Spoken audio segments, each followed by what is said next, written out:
closer.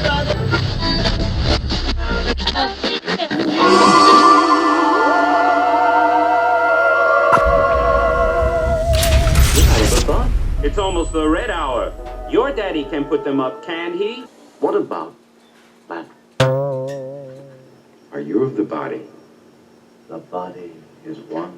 You're not of the body! Peace. You're not! Mr. Spock, the plug must be pulled.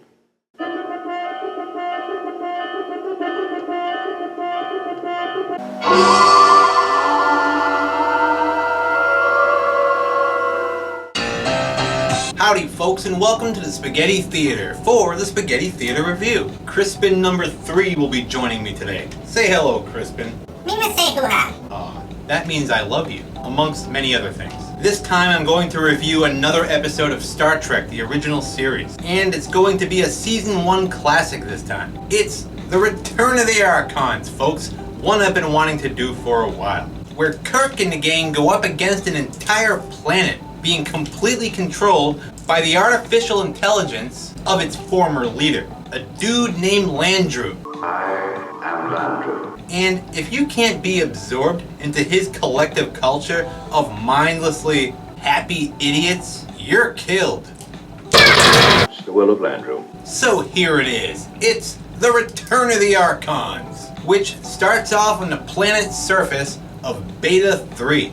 Yeah, that's the name of the planet. There must be at least 2 other ones. In the Betazoid system, maybe. Anyway, Kirk and the gang were checking out this planet because 100 years ago, a starship called the Archon vanished around here and was never seen again. So wow, I guess it took them a long time to respond to that one 100 years ago, huh? I'm sure they're all dead by now, but let's see if we can find out what happened anyway. So they sent down Sulu and this guy, O'Neill, to head the mission. Great. Sulu, Mr. Easily swindled to the other side for a bag of crisps.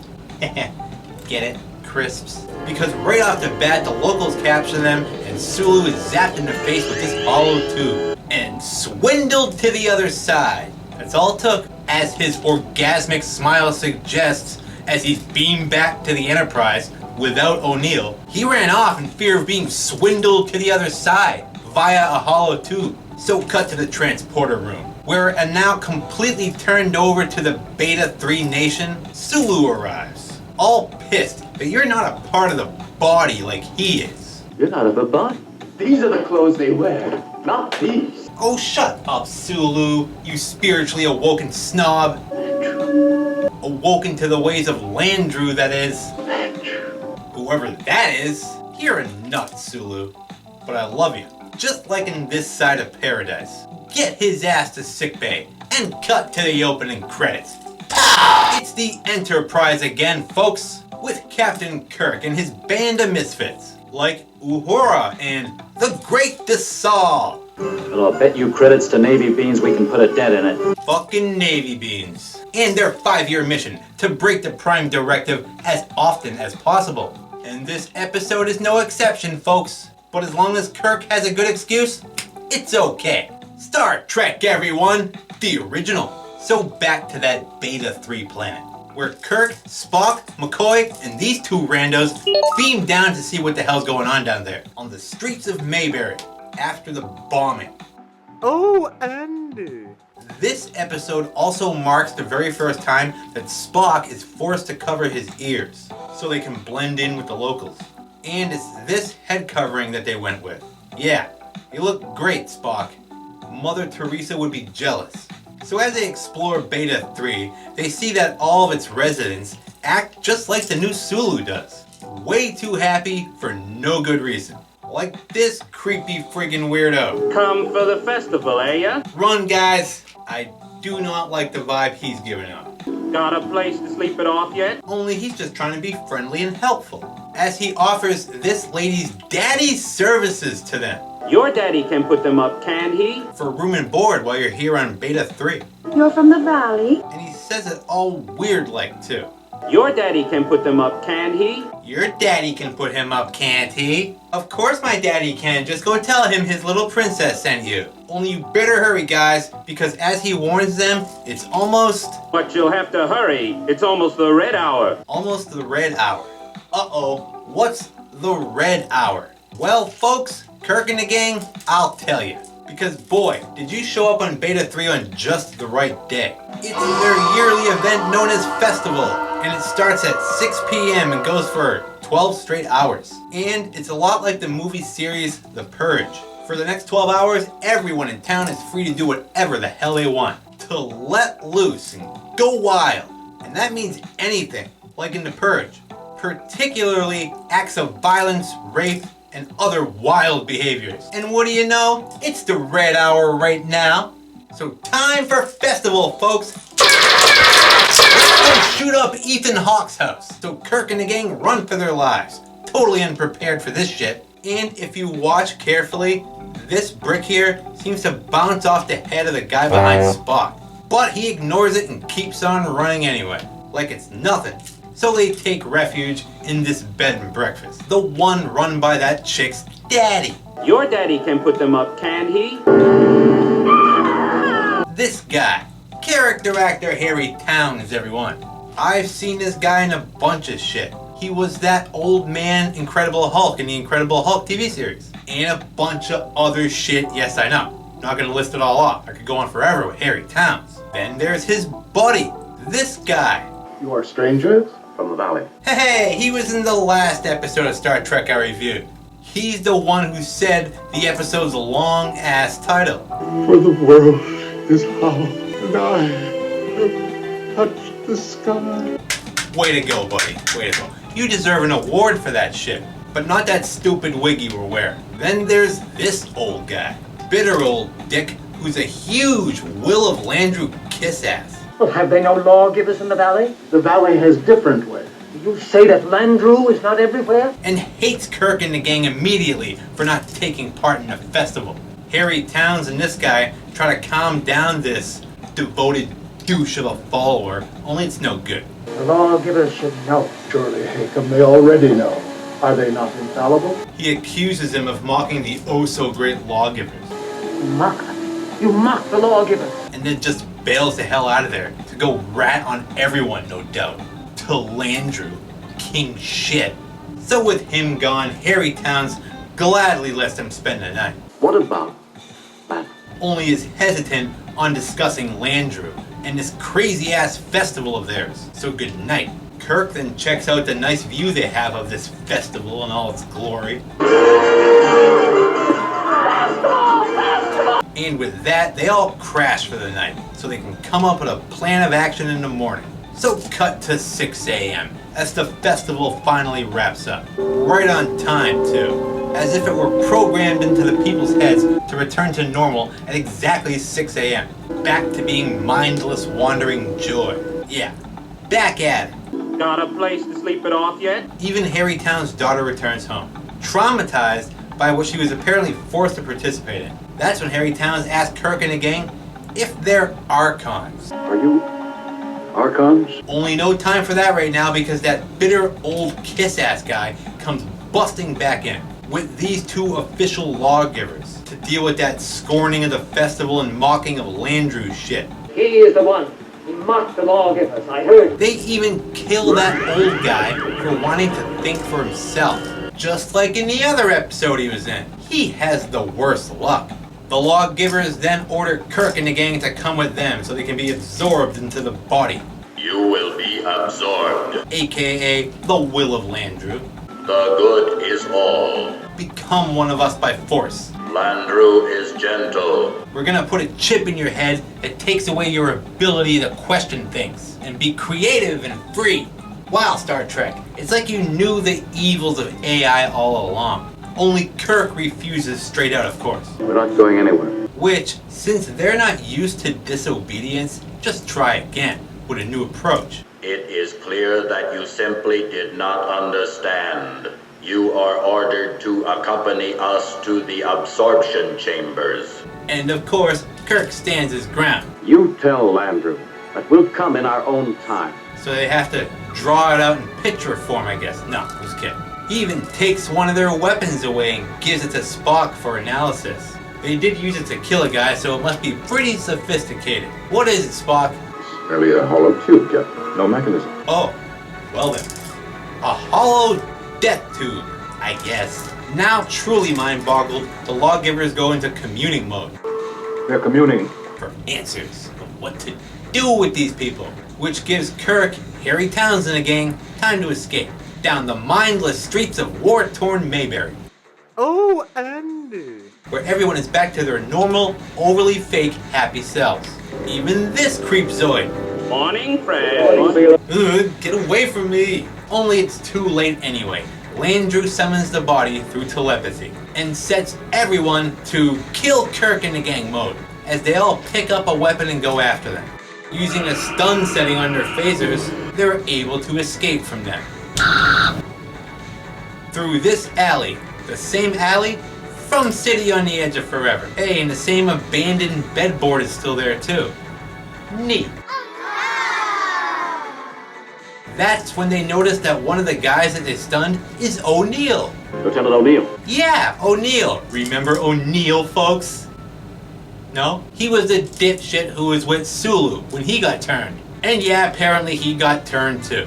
He's been absorbed. So they decide to take him with them. When this guy makes a good suggestion. Captain, now that we got Lieutenant O'Neill, let's beam up out of here. Yeah, why fart around down here anymore? We got the guy we came down here for.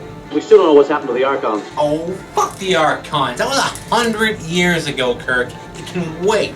Only no. He's in charge, so they all take refuge in this underground hideout, which Harry Towns lights up with this high-tech light panel, a leftover piece of technology from another time. Comes from a time before Landru. Time before Landru's reign of terror. A time before Landru sent everyone back to candlelight.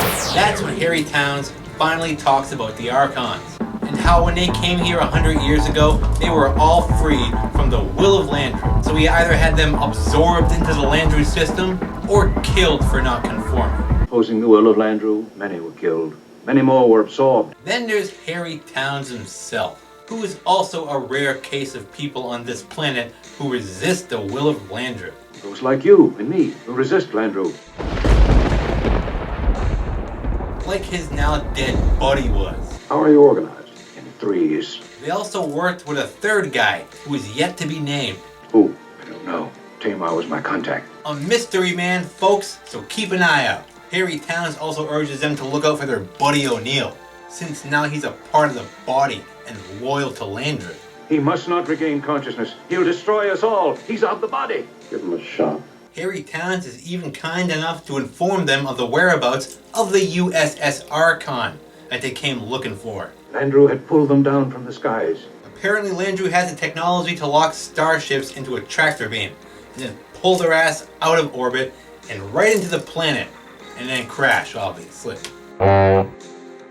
It's the will of Landru. So Kirk gets right on the horn of Scotty to check shit out, who's in command naturally, and, like he suspected, is under attack from an unknown source coming from the planet's surface.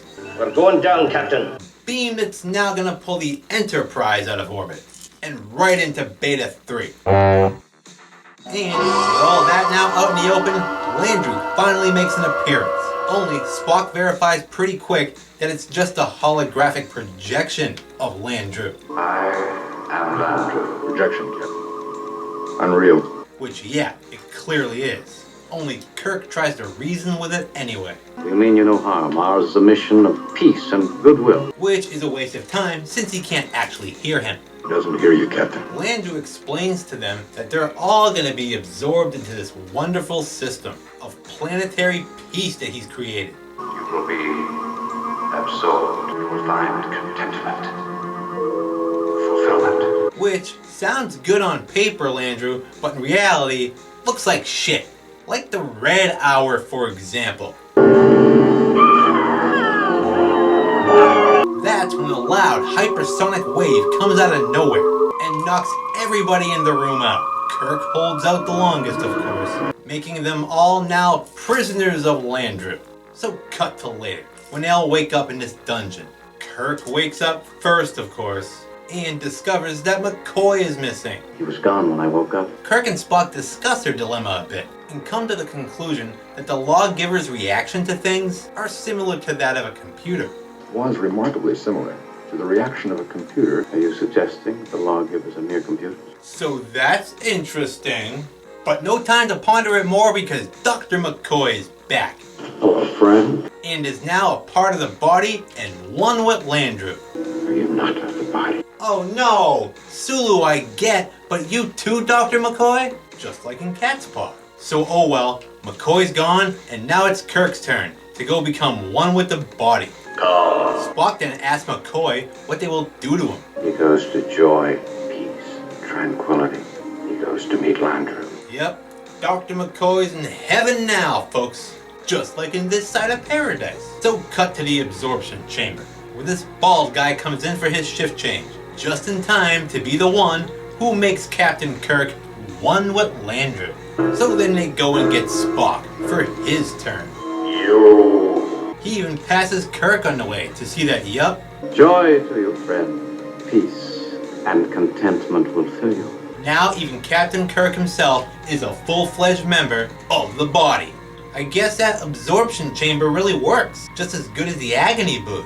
So Spock steps in for his treatment, only it turns out that this bald guy from Jack the Giant Slayer is actually that mystery man they were talking about. The third man who's free from the will of Landru. Who? I don't know. Tamar was my contact. And assures Spock that he'll be just fine.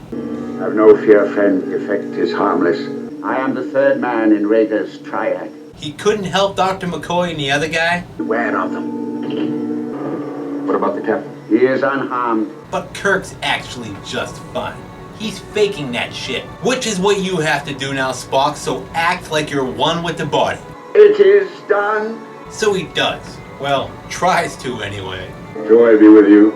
Peace and contentment. Jeez, he almost cracked a smile. This one with the body shit amuses Spock.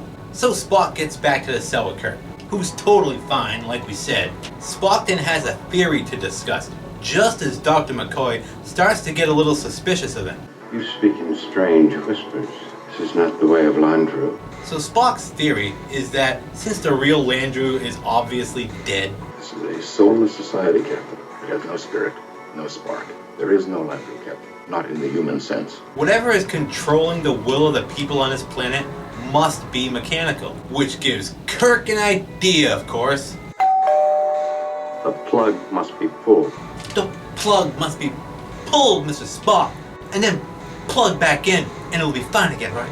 It's like the modem on the Enterprise, which is when Spock mentions out loud for the first time in Star Trek history that breaks the oh-so-important Prime Directive. A prime directive of non-interference. Which obviously Captain Kirk intends on breaking the fuck out of, as long as he has a good excuse.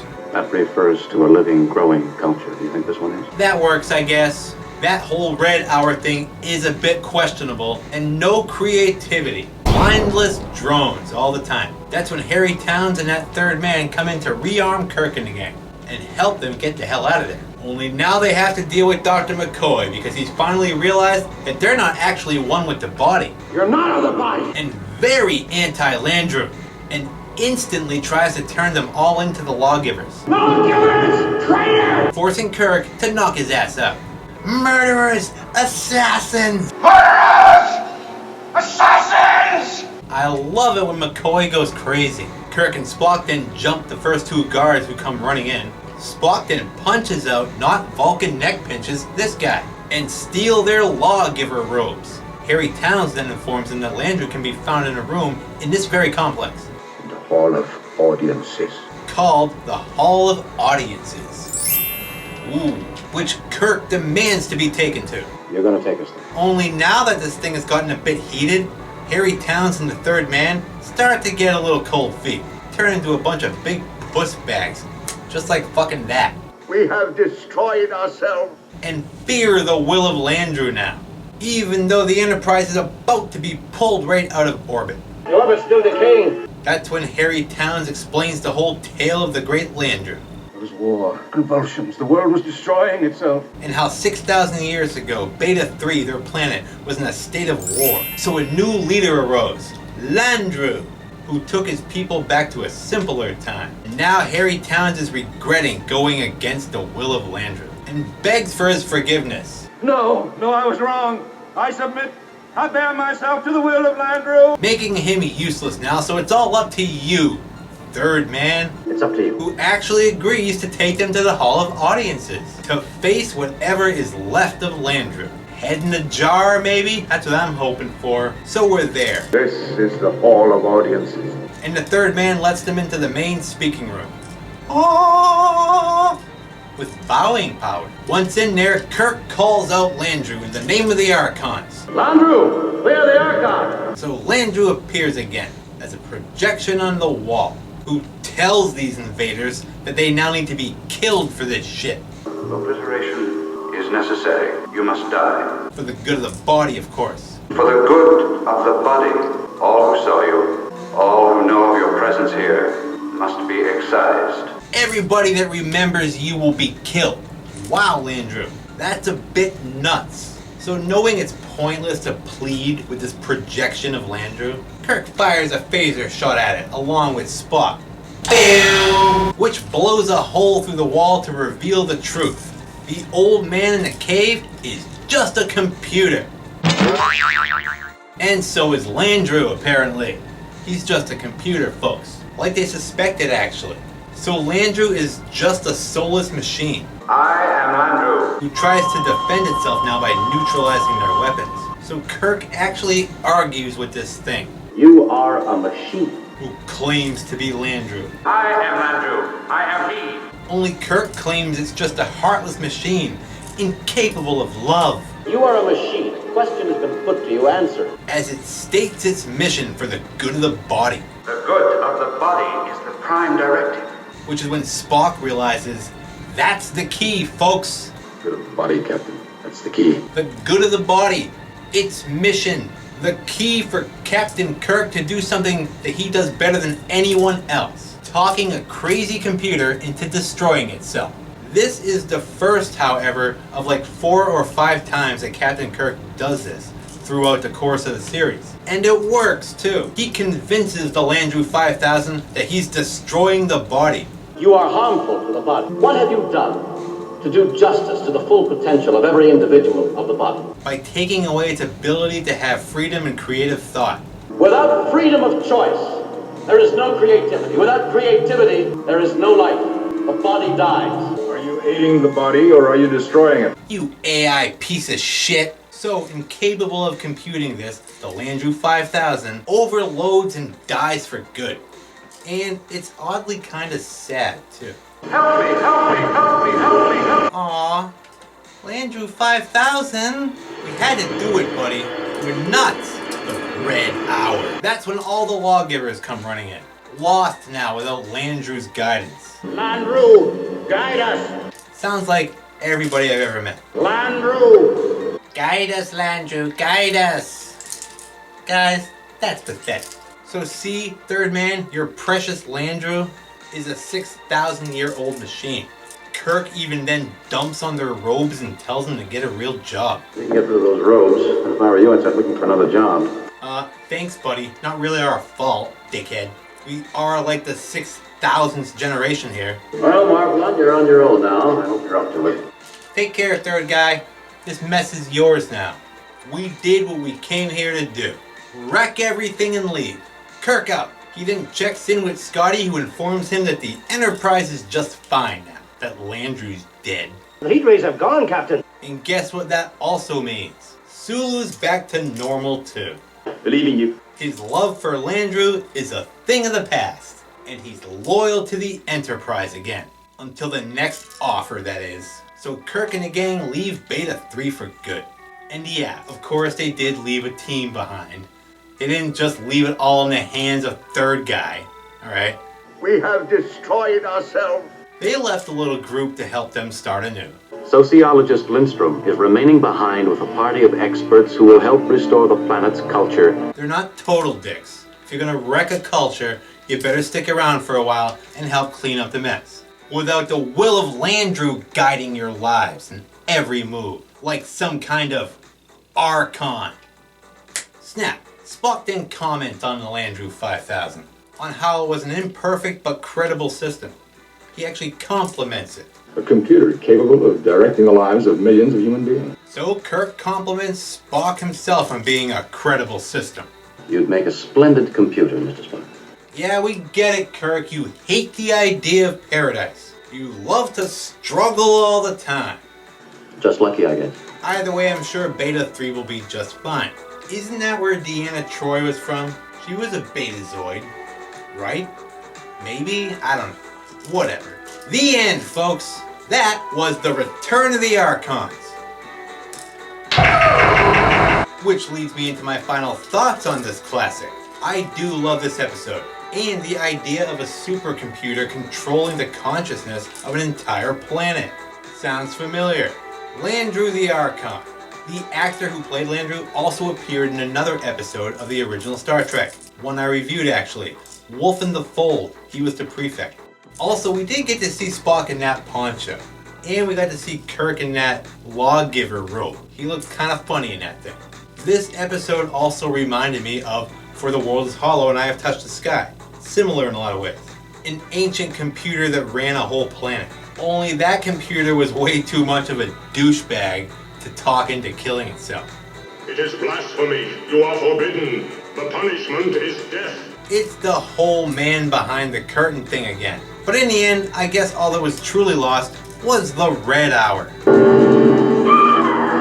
How will these people let out all that inner craziness now that Landru forced them to suppress all year long?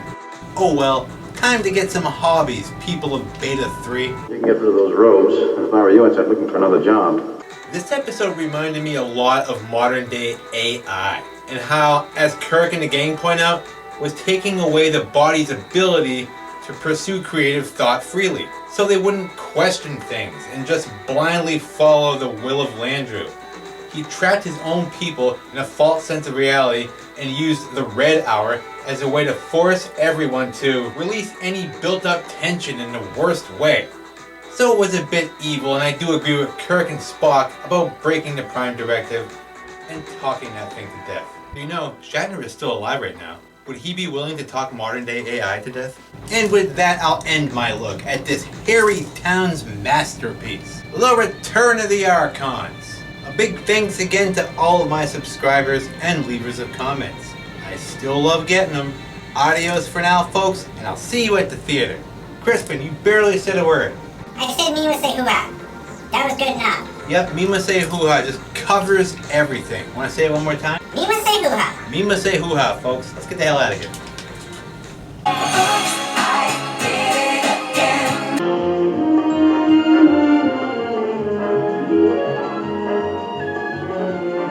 Well, I'll bet you credits to Navy beans we can put a dent in it.